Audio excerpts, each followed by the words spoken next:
Trey, I wanted to ask kind of about the three-guard lineup and you guys kind of closing the game down a stretch. What kind of goes into the cohesiveness of that unit and how you guys have grown so far?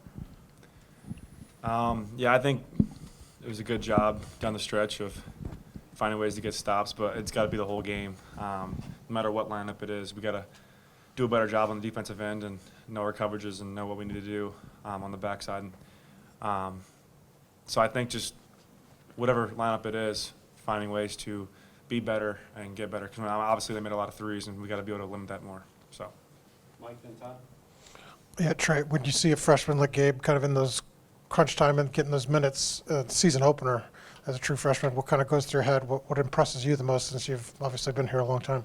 yeah, I thought he did a great job coming in, stepping up in big time moment. I think he was really good at talking and kind of just staying poised, and so it was good to see that and know that we can rely on him and trust him in crunch time. So I think just him staying ready and being ready off the bench was good. Todd and Zach. Kel'el, you came out, had a couple block shots early, got into the flow. What did it mean to you in your first Indiana game to, demonstrate what you can do at your best? Every night is just going to be a night that, not even just me, but the whole team just come out and play hard, and we're just going to have to try our best to win the game. So, and just to show the fans what this team is capable of. Zach and George. Well, I guess guys talk at different times about their offense getting them into a game, their defense getting them into a game. What is it for you when you can score like you can, the rebounds, 3 blocks in the first half, 4 assists in the second half, just like staying involved, whatever it is at both ends? Well, it's a 40-minute game, so no matter what it is, if I can just get a block at one point, or if I can, even just get a rebound and run other end and get a fast break point down, it's like I said, it's a 40-minute game, so we can just score throughout the whole game. George and Zion. Trey, what did a game like this show you about yourselves? You guys really never took over this game. You almost did, but then they got back into it. What did it show you about this team? I mean, obviously we wanted to be up more.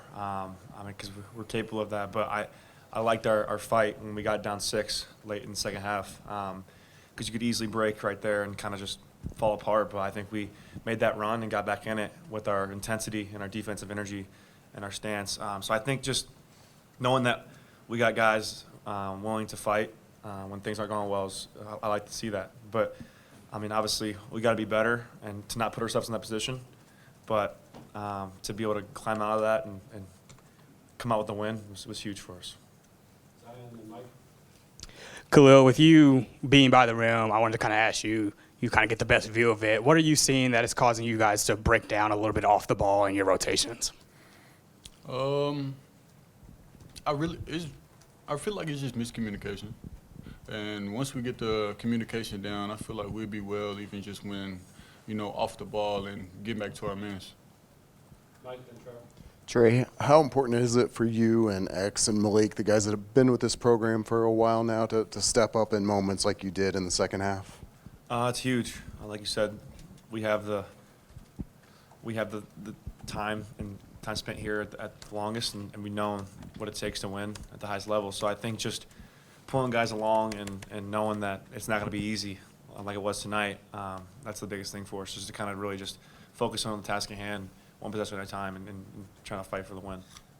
Trevor and Seth. Trey, you guys gave up 13 threes tonight. A lot of them were clean looks. What did you see break down to give them those looks and those threes? Yeah, I think just miscommunication and knowing our spots and knowing where we need to be. They made a lot of shots, but a lot of those we could have affected more. So I think just going back and watching film and knowing what we need to do next time to prevent that from happening. So I think just going back and watching it and really get a look at it. Obviously I can't really tell right now, but a lot of miscommunication and not being in the right spots at the right time. So we'll work on it to get better. Last question, Seth. Trey, on Malik specifically, obviously last season he kind of would fall into foul trouble issues a little bit. He was headed down that road again tonight and then checked in, 12 minutes or whatever it was, and, played without fouling and really made a lot of big plays. Just how much have you seen him grow in that way since last year? Yeah, our biggest thing is we want him on the floor. So I think just in the offseason just telling him that we need you on the floor and you can't foul. 'Cause, obviously last year he had a lot of times where he got in foul trouble and a lot of dumb fouls. So I think just him being disciplined and not gambling, because he had that one, got him the third foul. So I think just knowing that we need him out there and to not gamble will be huge for him to stay on the floor because we need him. All right, thanks, guys.